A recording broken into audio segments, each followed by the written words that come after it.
প্রথমে একটি কাচের মিক্সিং বোলে 50 গ্রাম মাখন দিলাম। তারপর 40 গ্রাম জল ঝরানো টক দই দিলাম। একটি চামচ দিয়ে দই ও মাখনকে একটু ভালো করে মিশিয়ে নিলাম। দই আর মাখন মিশিয়ে নেওয়ার পর 50 গ্রাম পেশা চিনি দিলাম। ডিম বিটার দিয়ে মাখন, দই ও চিনিকে ভালো করে মিশিয়ে ফেটিয়ে নিলাম যতক্ষণ না পর্যন্ত হালকা ও ক্রিমের মতো তৈরি হলো।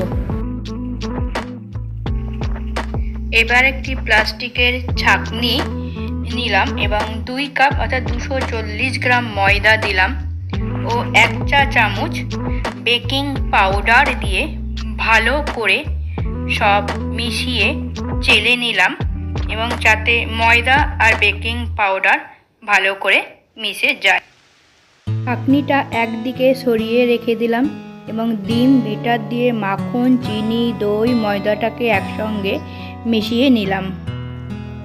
এবার একটি রবারের স্প্যাচুলা নিলাম এবং ময়দা ও মাখনের মিশ্রণটাকে একসঙ্গে ভালো করে সব মিশিয়ে নিলাম এবং নেওয়ার পরে এবার স্প্যাচুলাটাকে একদিকে সরিয়ে রাখলাম।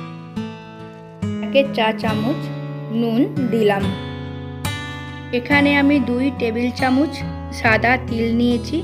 এখানে 1 টেবিল চামচ আমি ময়দার মিশ্রণে দেব এবং 1 টেবিল চামচ পরে আমি দেব, তার জন্য সরিয়ে রাখলাম। পরিষ্কার করে হাতটা ধুয়ে এবং ময়দা ও মাখনের মিশ্রণটাকে ভালো করে মেখে নিতে হবে আলতো হাতে এবং রুটি মাখার মতো মাখলে এটা চলবে না। এটা যাতে একটা মণ্ড তৈরি হয় সেরকমভাবেই এটা মাখতে হবে। এখানে আমি 30 ml তরল দুধ নিয়েছি। তার থেকে আমি 3 চা চামচ দুধ এর মধ্যে দিয়ে ময়দাটাকে আলতো হাতে একটুখানি মেখে নিচ্ছি যাতে মণ্ড একটা সুন্দর নরম মণ্ড তৈরি হয়। 1 চা চামচ ভ্যানিলা এসেন্স দিলাম। ভ্যানিলা এসেন্স দেওয়ার পরে আমার মনে হলো আরেকটু দুধ লাগবে, সুতরাং আরও 2 চা চামচ দুধ এর মধ্যে দিয়ে একটু ভালো করে একটা মণ্ড যাতে তৈরি হয় সেরকমভাবেই ভালো করে একটু মেখে নিলাম। এখানে সিলিকন ম্যাট নিয়েছি। আপনারা কিচেন টেবিলের ওপর ময়দা ছড়িয়ে দেবেন এবং এখন আমি আলতো হাতে 2 মিনিট মেখে নিচ্ছি।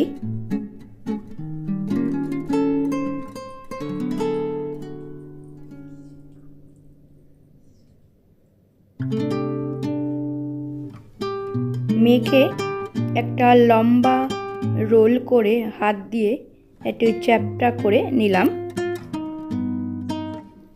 এখানে একটি কাঠের বেলনি দিয়ে আমি ডোটাকে বেলে নিচ্ছি এবং এর মধ্যে দেখছি একটু ময়দা লাগবে, লেগে যাচ্ছে, তার জন্য আমি ওপরেও একটু ময়দা ছড়িয়েছি এবং বেলনিতেও একটু ময়দা লাগিয়ে নিয়ে আমি এখানে বেলে নিচ্ছি।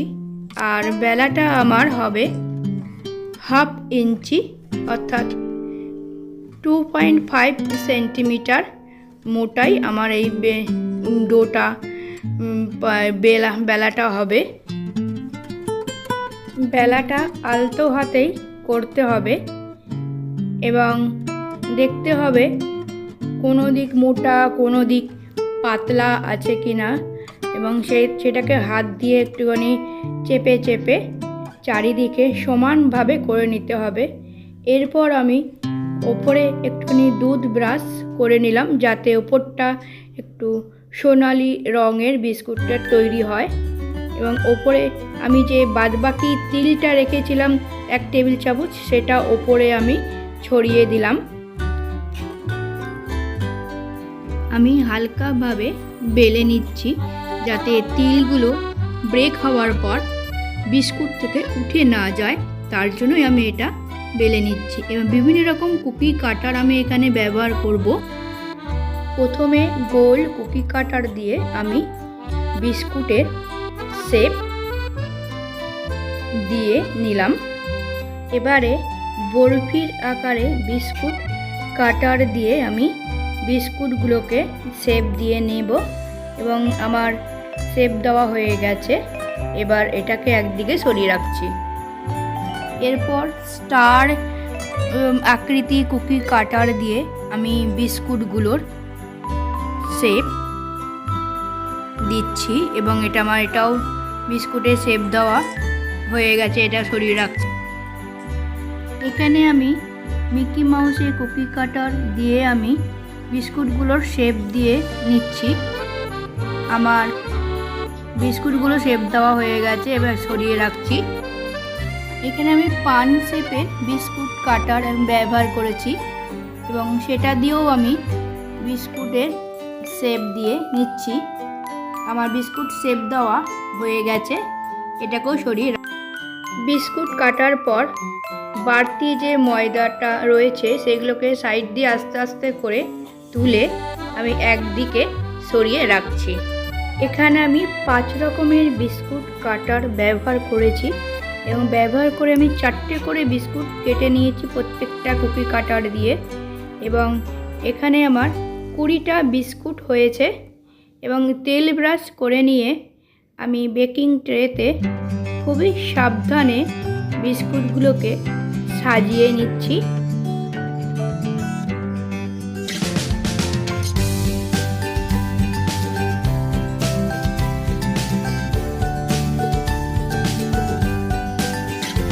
সম্পূর্ণ বিস্কুট সাজানো হয়ে গেছে, এবার এটাকে আমি বেকিংয়ের জন্য দেব। কনভেকশন ওভেনে প্রিহিট করে নিয়েছি 180 ডিগ্রি তাপমাত্রায় 5 মিনিটের জন্য।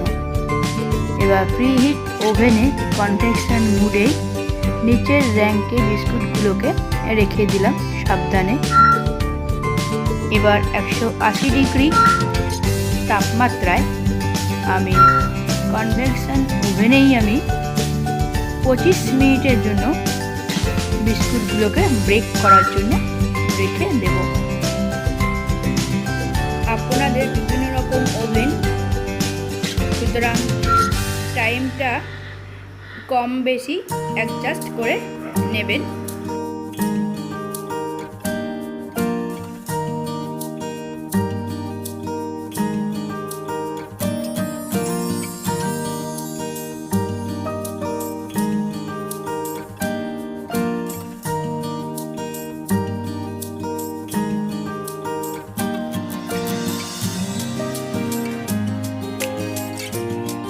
পঁচিশ মিনিট আমার ব্রেক করা হয়ে গেছে।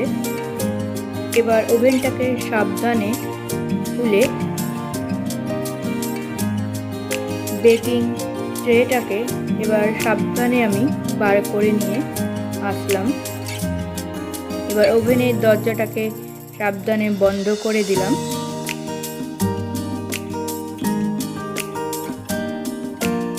বিস্কুটগুলোর ওপর থেকে সোনালি রং হয়েছে, কি সুন্দর। এবার এটাকে আমি ঠান্ডা হওয়ার জন্য একটা তারের স্ট্যান্ডের ওপর রেখে দেব সাবধানে।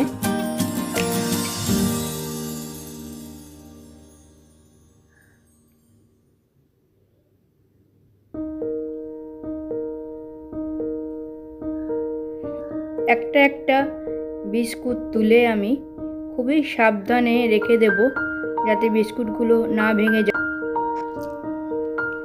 বিস্কুটগুলো একটা হাই স্ট্যান্ডে রেখে দিচ্ছি এবং বিস্কুটগুলো এখন গরম আছে, তাই সাবধানে রাখতে হবে।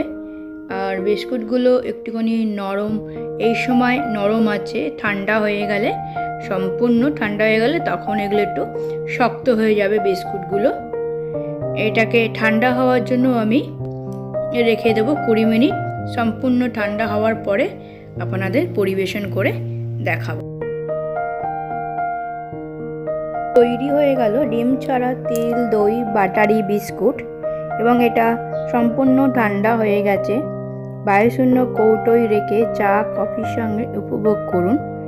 আপনাদের এই রেসিপিটি যদি ভালো লাগে একটা লাইক দেবেন, নতুন বন্ধু হলে সাবস্ক্রাইব করে পাশে থাকবেন, বন্ধু বান্ধবীদের মধ্যে শেয়ার করবেন এবং এতক্ষণ ভিডিওটা ধৈর্য ধরে দেখার জন্য ধন্যবাদ।